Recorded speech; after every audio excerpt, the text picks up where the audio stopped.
And now is the moment, Jet, for you to come forward and unveil your works. Let's welcome Jet.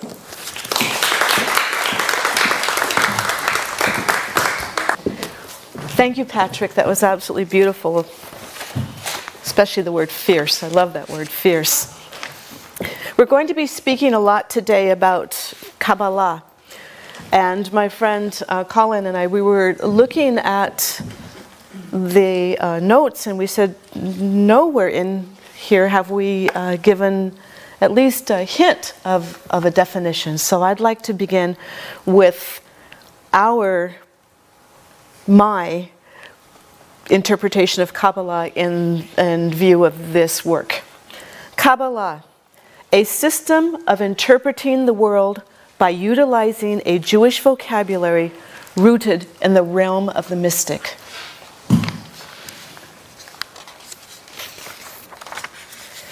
So good afternoon. I recognize the love and support from staff and from friends and cohorts afforded me throughout this dissertation process. Rain and Megan and Wendy and Jeanette and Robin, amongst others, thank you. I also wholeheartedly thank the alchemical librarians at Pacifica for their healing and compassionate involvement. Book people, our conversations, confessions, and moments of tears and laughter celebrated your already exceptional attention to the research, rules, and regulations required for scholarly pursuits. Oh, that every school might have a team as magical as you. So to Mark Kelly, to Richard Buchen, to Alain Dessert, to Diana Zakour, Jason Bays, and Caitlin Bloom, thank you beyond measure and all active imaginings for your expertise and friendship. Amen. To my committee, I can only say that for the past 5 years of Pacifica schooling, primarily composed of panic attacks, of free falls and wanderings through such undiscovered territories as to petrify a singular nomad such as myself, I found in each of you a deep aspect of my true north, a reason for being a mythologist, an E-tract monad, and a member of a very good school. This group exemplified the best balance imaginable. A strong, confident, supportive, visionary leader. An artist, wordsmith, and close reader with the poignant skills of inquiry and superb scholarship matched with such a compassionate heart and welcome love of the creative process. And an open, vibrant, expert human with an eye for style, form, and a willingness to be present, to help, and to participate fully. And last but not least, a personal trainer, unassuming angel, and the thread that encouraged, inspired, and who unknowingly raised me from the dead and sealed this circle of 5 while weaving this wonderful collaborative team into a holy wrap, my valued editor. Although my name is on the paper and I take full responsibility for its glitches, its soul and its light belong to Patrick, Dana, Judy, and Janet. Thank you, each and all. And I begin with a quote and with a poem. And as we shall see, these two selections form the sum of this presentation. First, the quote from Gershom Scholem. A being that is not in its proper place is in exile. I repeat, a being that is not in its proper place is in exile. And the poem by E.E. Cummings. Love is a place, and through this place of love move with brightness of peace all places. Yes is a world, and in this world of yes live skillfully curled all worlds. Excerpts from my abstract. Poetry is a creative instrument of inquiry and revelation expressed through images, sounds, and metaphors. In this dissertation, I argue that Solomon Al-Kabid's poem, Lecha Dodi, translated as "Come, my beloved," demonstrates this hypothesis. This poem's mythological story connects with people of diverse Jewish movements in many lands, inviting their participation in varied expressions. So while ritually singing the poem's 40 lines in Hebrew each Friday evening keeps historic traditions alive, the poem/song itself inspires communities to express its beauty in ever-changing ways. Now, drawing on insights from C.G. Jung and wisdoms revealed in Kabbalistic texts inherent within Hebrew terminology, this paper examines sacred time, ceremonial space, and Kabbalistic motifs in Lecha Dodi. Further, it addresses the question, what Kabbalistic motifs in Lecha Dodi parallel those found in depth psychology? For in this work, I argue that the process of individuation, imagery, and alchemical symbolism in Jung's writings find common ground in the mystical landscape of Kabbalah. So rediscovering the poem's motifs may shed light on and contribute to reconstructing the balance, harmony, and healing requested in our frenzied world today. In this process, according to Kabbalah's alchemical nature, one's foothold in the mundane world may scatter and shatter oneself through transitional experiences of disrepair and chaotic disarray. One's foothold in the mundane world may scatter and shatter oneself through transitional experiences of disrepair and chaotic disarray. Now, these aspects of Kabbalah are reflected in Jung's writings on shadow, descent, and death. Meanwhile, grammatical and numerical codes embedded in the poem identify specific pathways on Kabbalah's Etz Chaim, or its Tree of Life matrix. In turn, the psyche may travel these pathways during such shadow periods, or at times necessary to repair and individuate itself. In this way, the poem's Kabbalistic motifs share motifs that are common to depth psychology and to mysticism. Also, this dissertation seeks to imagine Lecha Dodi's essence forward for future generations. According to Denise Levertov, Heidegger, interpreting Hölderlin, says that to be human is to be in conversation, a strange and striking way of saying that communion is the very basis of human living, of living humanly. The poet develops the basic human need for dialogue in concretions that are audible to others. In listening, others are stimulated into the awareness of their own needs and of their own capacities. Lecha Dodi bridges concrete sensibilities and conceptual symbols. It speaks to traditional Jewish symbiotic relationships between the Holy One and humans, and of messianic redemptions. In addition, it illustrates core pathways that parallel Jung's concepts of individuation, known in Judaism as achieving the state of Adam Kadmon, or the original person.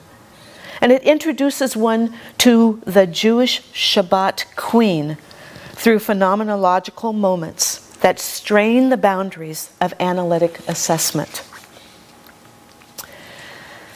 Here, as my voice cracks, here is the dissertation's Lecha Dodi with my translation from the Hebrew. I invite you to relax, even to close your eyes if you wish. It takes about 5 minutes. And as Al Kabitz shares his story with us. To you, for you, come, let's go, my beloved. To prepare, to meet, come towards, be in view of the bride. Welcome, receive without embarrassment, without receipt, unconditionally, the face, the presence of Shabbat. Remember, commemorate, keep guard in speaking of and in the one voice at the same time through the body, the mind, the soul. Tell us, O Holy One, in a special way, Holy One, the one holy name unified for the sake of the groom receiving splendor in glory and in praise. Hurry, hurry, let's go. Let's get away from where we are and let's go away. Even more, let's go toward this new, unknown, but familiar and certainly complete other. Because she is the source of all blessing. Once upon a time, a long, long time ago, there was a special queen, one who stood out from all others and was promoted. There exists a sacred city, a place, a castle. Although it has provided shelter, it no longer fulfills that role. Enduring pain, suffering, tears, and anguish, it is no longer constructive. Leave, go away, begin this anew, unknown course of events. The Holy One sees through the beauty of Tiferet and supports the leaving, the going away. From the depth of dust hiding life inside, decide the direction and claim personal and collective freedom. Choose life. Honor it and adorn all that reflects this choice as garments reflect a life free from the dust. Also shake all the dust free. Elevate the inner realms, the thoughts, the possibilities, and the actions. Do so singularly within the self and collectively as the outward self. Because dust shakes away and reveals life, so do the ancestors shake away that which shackles the soul. Redemption resides close by to a soul that dances freely in its house. Redemption resides close by to a soul that dances freely in its house. Collectively, now the time has come to see great light and to also shine as does this light. This light is personal. It approaches immediately. Be ready for it. Not only get up for this light, but also wake up for it. Shine like the light itself. Sing. Now death consumes the dust of indecision. Light shines from within and from without. The light, it's everywhere. Revelation is the revealed self, and revelation through the Holy One sings a unified song of self.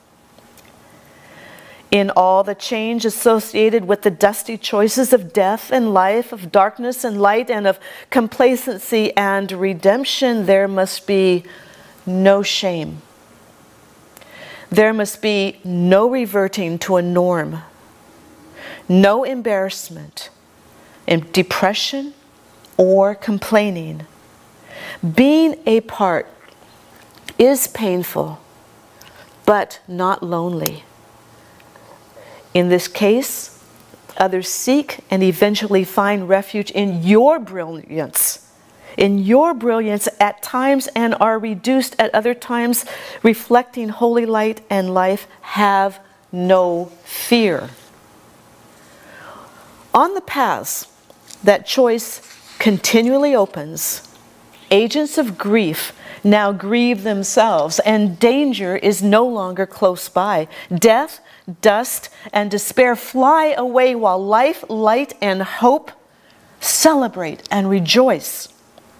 This is tantamount to brides and grooms understanding each other's mysteries, because divine love flows around and through them.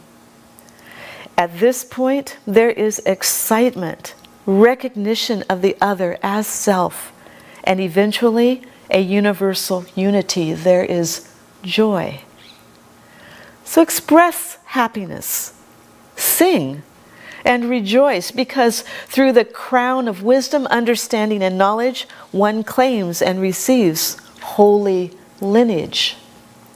Shabbat queen, bride, come into actualized presence, calling twice, the first time as a partner, a true complement and a crown of the husband, the groom, and now is the time of happiness, of joy, and of singing. This is expressed in the company of realized souls, called twice, as jewels in collective company, now not of this place, ornamented and adorned in radiance.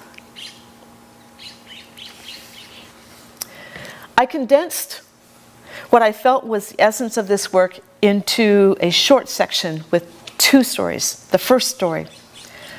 Long ago, on Friday evenings in the fields of Safad, a small town in northern Israel, men would greet the approaching night singing a Holy One love song. They saw this point of time as a mystical portal. They conceived of it as a passageway into the sacred time of their Shabbat queen. Dressed in white, arms raised, with unified voices, they sang the night into being, the bridging time and the space with the Kabbalistics of the poem, Lecha Dodi, oh, come, my beloved. Second story. As dusk turns to night, Shabbat, this Shabbat queen, the Hebrew word which signifies 25 sacred hours of each week from Friday to Saturday begins. The sky, it retains a hint of Lecha, a specific color of blue, a remnant of daylight that lingers as a soft nod to the approaching night. It leaves a kiss of the day's memory of this light on the Holy Land as the Shabbat queen takes her place with the men in the ceremony and ritual. Surrounded by the Kabbalah Shabbat angels, these men ready themselves to enter into a period of sacred responsibilities with their families and their communities. They return to their homes in states similar to a holy engagement, while the Shekinah, the Shabbat queen, that springs from their souls as they enter the realm of Shabbat. As much as Lecha Dodi is a love song of Shabbat, it also includes internal fail-safes that warn against imbalances, such as going too far into the states of Devakut, ecstasy, Dionysus, unbound, of removing oneself from family and communal life for the exclusive love of the Shabbat queen, or by falling out of rhythm in the rhymes of one's own poetry. So in his 7 sermons for the dead, Jung reports that his soul was silent for many days, but that eventually he was visited by a dark crowd, and his soul hastily informed him that they would tear down his door. Well, Jung curses this crowd, but his soul bids him to let them speak. At this point, Philemon, who is garbed in a white priestly robe, places a hand on Jung's shoulder, and Jung tells the dead to have their say. In unison, they cry out, "We have come back from Jerusalem where we did not find what we had sought." And they ask Jung not for his blood, but for his light. Oh, to give the dead their voice. When the dead are not underground, but rather breathing, walking, and working amongst the living, one is moved to ask what differentiates one from the other.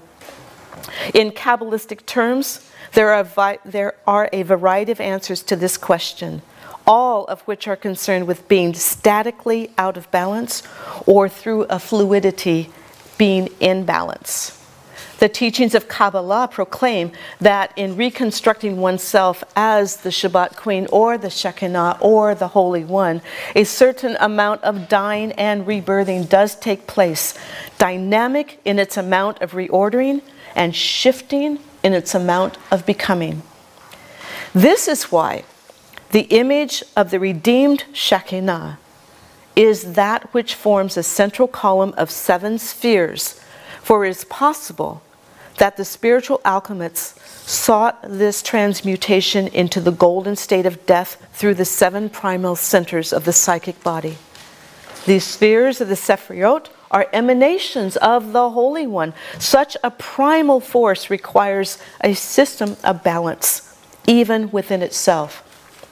16th century teacher Isaac Luria garnered a Kabbalistic wisdom that addressed this potential blowout or overdose through his understanding that these Sephiroth and the Holy One were inextricably connected to the thoughts and actions of humanity and of all life. This co-description of a Holy One necessarily embraces both shadow and life. It is not to extinguish the flame nor banish the shadows. The Holy One, in common language, is as dirty as she is clean. There is ever a certain wounding that takes place in language when no one is perfect, when all is relative and humanity struggles to care for itself through the shadows and the brilliant lights. Dennis Slattery comments forthrightly on this topic as he states, certainly some outside presence or force is needed for all of us to forgive the wounds and the wounding we do in the world.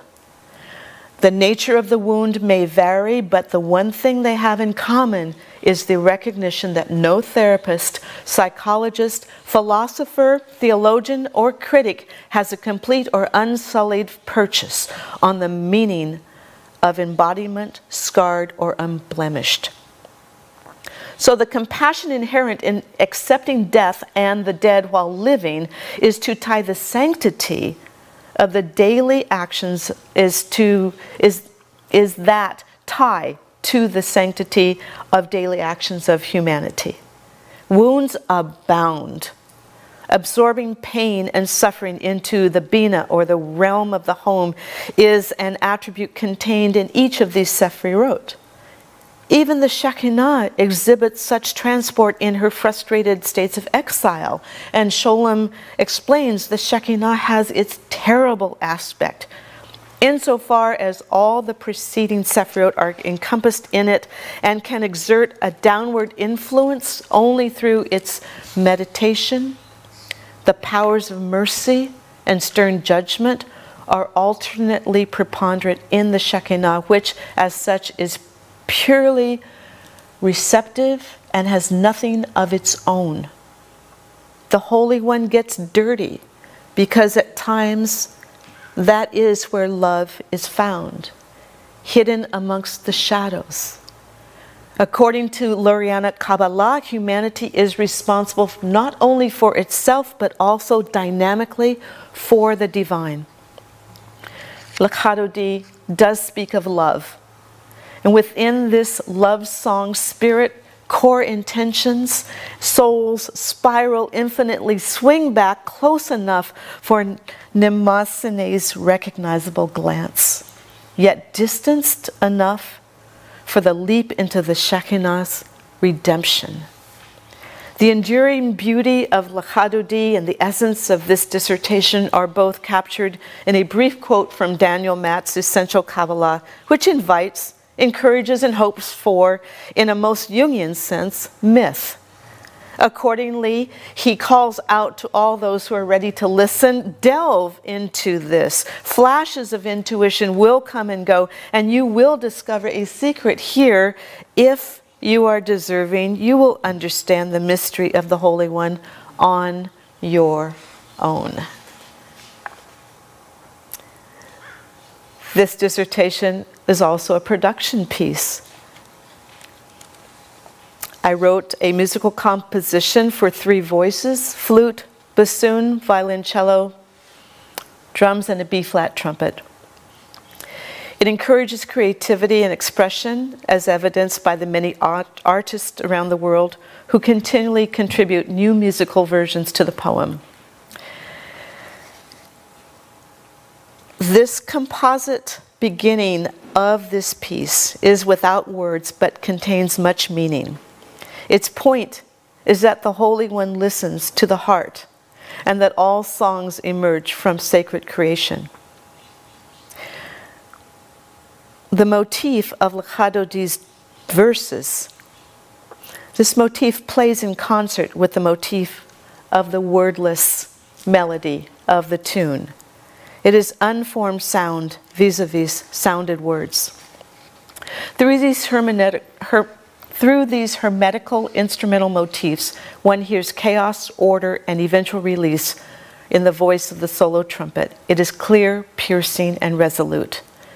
It evolves as an intrinsic holographic archetype and resides in a realm beyond unity as Kabbalah's and Jung's Adam Kadmon. It speaks of the heart's ability to interact in and with these worlds. It invites states of being to come to their proper places and to arrive home from exile. I leave you with a blessing. Through the infinite powers of love and the fierce forces of grace and gratitude, may the Shekinah find singular dwelling places of comfort, of ease, and of balance throughout the worlds of humanity's collective soul. Amen, and thank you.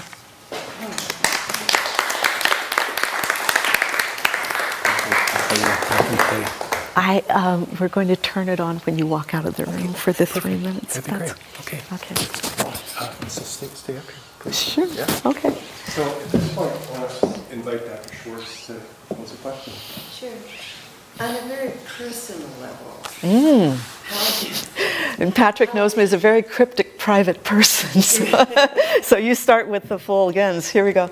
That's where I'm going from. So on a personal level, how are you moved or changed or healed by your love of Lecha Dodi?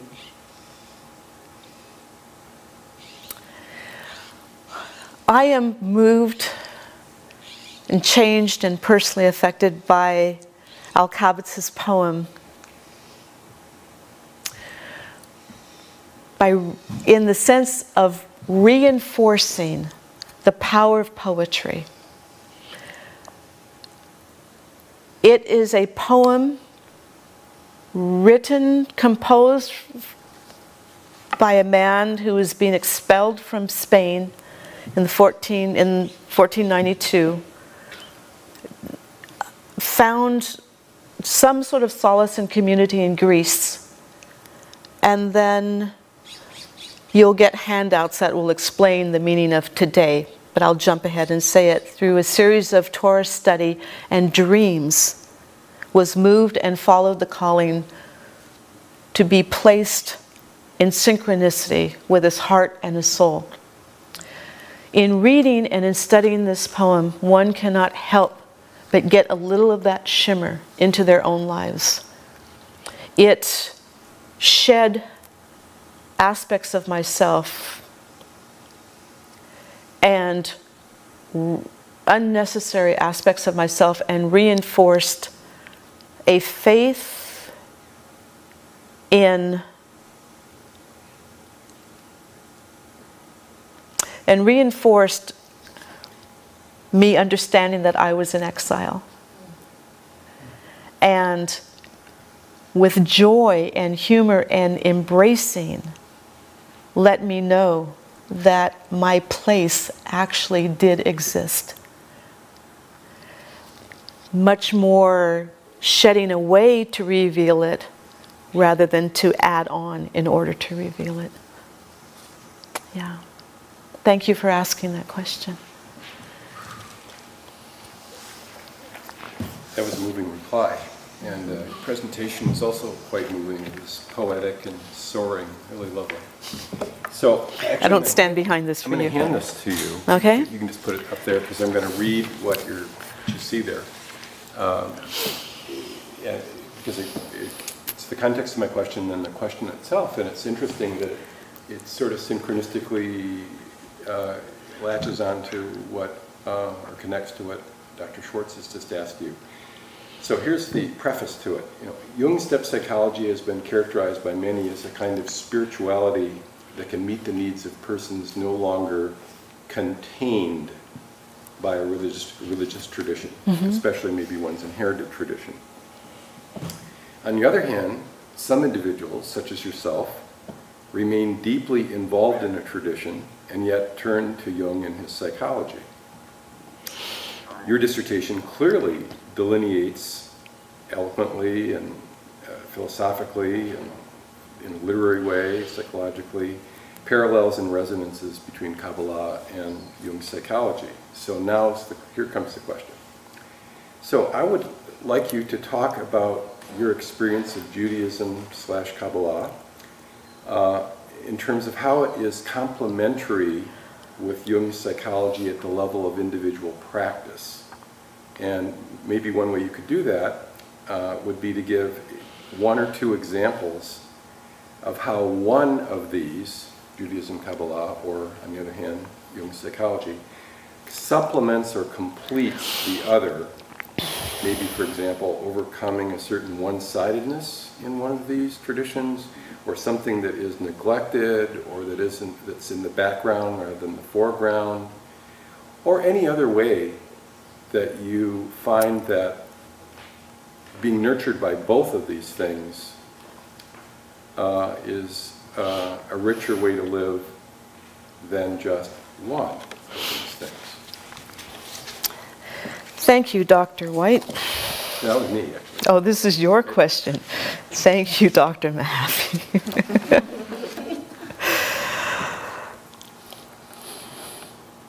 I began speaking with you today with a definition of Kabbalah. It's a system of interpreting the world by utilizing a Jewish vocabulary rooted in the realm of the mystic. Which means I stand on a big part of why we're existing, a big part of why we think, a big part of why we get up every morning and seek our friends and seek ourselves and seek meaning, is to find ways to interpret the world. For many reasons. But many of the reasons I'm finding through this study is to work in community. We all come from different places. Some people are very social. As I noted in my introduction, I'm a singular nomad, and I'm happy that way, but as I get older, I'm understanding the value of rootedness and the purity of the love of community. Some people start in the other direction and find singularity. My path, my Kabbalah, my Judaism, my Jungian psychology, my experience at Pacifica is pushing me to interact with other people. It's been very difficult. My experience of Judaism and Kabbalah is complementary with Jung's psychology at the level of the individual practice, in that Jung has a genius of deconstruction. He has a bliss of unpacking. He has ways, and I would like to give you specific quotes, but I'm much more of an artist than a scholar. Someone else could. You can go find them yourselves. But in garnering the essence of Jung over these past 5 years, he has a kindness and a modeling of a vulnerability of looking at himself. And we spoke of this a little bit later in Jung's later life. He was able to articulate his vulnerability. Please read the Red Book. It's just a great read, and it's got wonderful pictures. Okay, so Jung came to understand that much of his concept of myth, much of his concept of individuated self, which we said earlier was similar to the Adam Kadmon or the original man, parallel in Judaism, is much, much more of an ongoing process than a final philosophy or theory that one can put into a book and have conferences about. So I took that personally, and I learned from Jungian psychology and ongoing aspects of Judaism, that just showing up is much, even more than 85%. To some, it's 101%. My Judaism is along the Kabbalistic ways. It is along the mystic.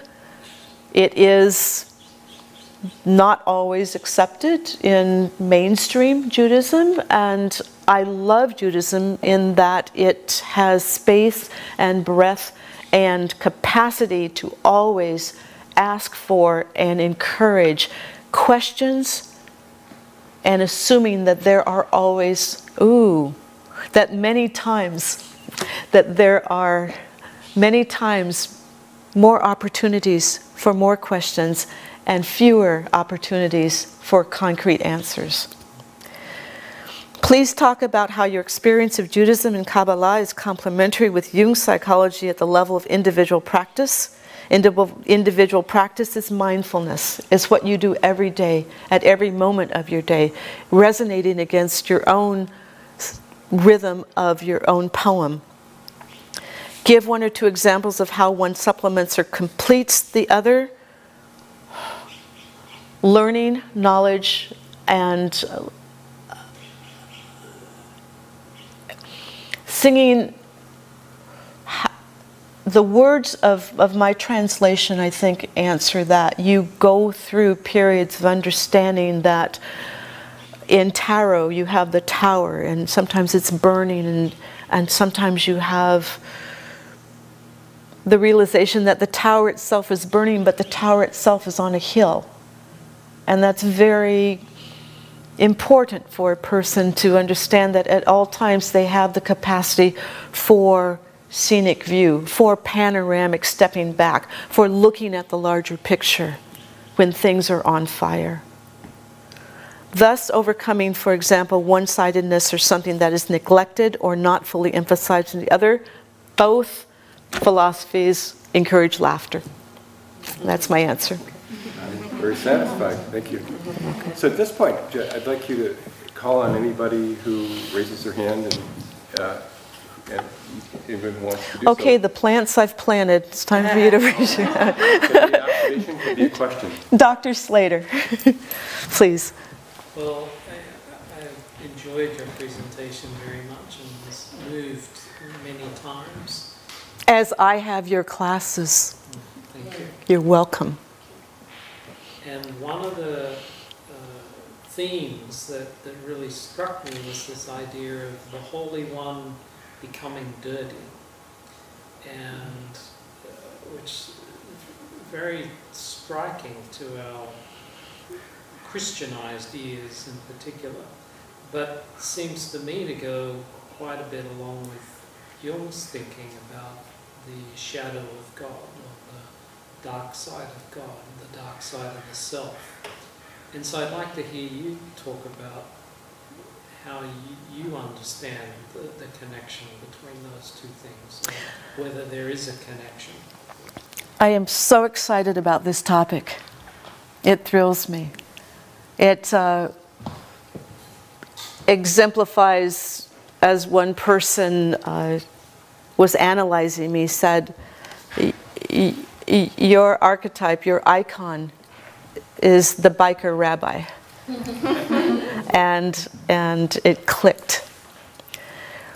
I take joy in learning of Moses on Sinai, having the experience of his life, being shunned because he took too long. And where were you? And you weren't there. So there was all this gold, so let's build a golden calf. Not only that, but Moses not being very happy about that situation, throwing down these tablets and having to go back. That's a dirty side of God. That's a dirty side of the brilliant, holy life of divinity. Is collaborative. And that's what Isaac Luria pushed Kabbalah into being. Whereas, because there are many venues of Kabbalah. The school before him was satisfied by just saying, well, that's just the way God is when things would happen. He said, and this gets to Jung and his individuation and the unified self, and it also gets into Tantra, where you go beyond unity. There is no gender. There is actually, as I like to think of life, we are all a blink in the eye of Shiva, and sometimes there's a tear in the eye, and sometimes there's the crow's line of joy. The more that you're pushed into a sense of all of us are but mere imaginings of ourselves, of the holy unity one, the compassion and the forgiveness and the embracing of each of our own and each other's perceived dirtiness and shadow blows away like ashes off of a cremated body, and you're left with the bones, as the Tibetans do, to use as a constructive tool for the next thing that has to happen. So as you can garner from my answer, I live in a world that prefers symbolism. And my true north resides in a holiness and a sanctity and a perception of the magic that I find in Torah, the golden mean that each one of the Hebrew letters is composed, of which is composed. The space of Torah, which is the black letters, but you also have a white Torah, the space between those black letters, which allows for the delving. And it's often said that a method of studying Torah is like Pardes, is like paradise or the garden. P-A-R-D-E-S. P for Peshat. You look at it very closely. It's a close reading. Remetz. You bounce off of that and you go into storytelling, what's called midrash. And then you have drash, or some people say din, the structure. But you have the ability to talk about it. And then you have the S of Pardes. You have the Sod, and that's the mystery. And that's the Kabbalah. That's perhaps shadow for some, brilliance for others. But in every experience of life, I walk through on 4 levels. And that allows for your question to have voice. I'm actually coming back in because I had to be a bit devious. I actually misplaced Dr. White's question. And that is so Hollywood. So, first of all, he congratulates you and says, and I quote here, "I'm proud to have served on your committee and really regret they couldn't be here today to He's right over there. He's sitting in the back." So here's what he asked you. He says, the image of Kabbalah that you write about as perfume as varied as the one who wears it suggests the deeply individualized nature in which each of us is wrapped. Mm-hmm. So he's echoing your poetic presentation. But here's his question. If the Kabbalah is by nature channeled through our own personalized essence, how can we ever be certain we are approaching the essence of the divine and not the reflections of our own unique character? 2-part answer. Did everybody sort of get that question? If everything's so individual, are we dreaming and living our own dream? Or are we truly participating in what may be considered the truth? Well, first of all, there's no truth. There is only our individual experiences of our breathing moments. And then you die. And then you're born. And then there's another one. But to seriously answer this question,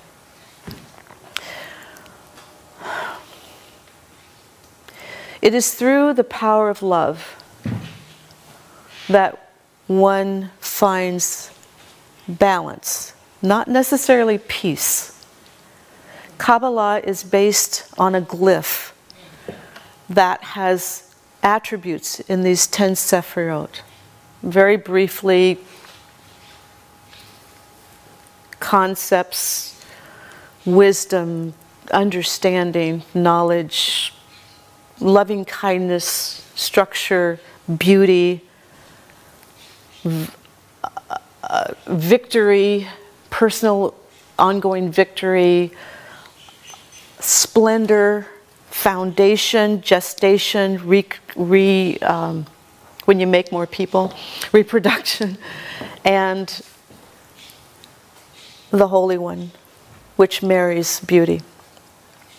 And I pointed to my body because it lays against, it overlays the human body, and that's one of the ways to remember it. Love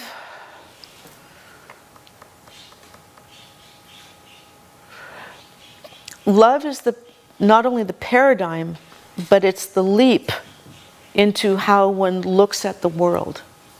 And so perfumes do change with each person. And sometimes you wait 20 minutes and walk around the store. Sometimes on that day, in that mood, that is the smell you have. But nowhere in there does it ever say that that's real. Nowhere. It's through the power of love, it's through grace, and it's through forgiveness that you follow your calling. And through the calling, you have almost something close to a hope, but it's never a concrete certainty that you are right, that you are wrong, that that person is right, that that person is wrong, or what you're doing is right, or that is wrong. You don't look to other people. You don't look to other situations for the magnetism of your own true north. It goes against much of what society says for us to do. But that doesn't make it any less valid. And since this is my dissertation and my defense, and I finally, after many years, have the courage to actually say what I go for, that's my answer. Okay, fair enough. So I'm going to invite you to continue to call on people, and Dr. Okay. Schwartz and I are going to excuse ourselves briefly. All right. We'll be back in 5 minutes or so. Some symbols are very self-evident.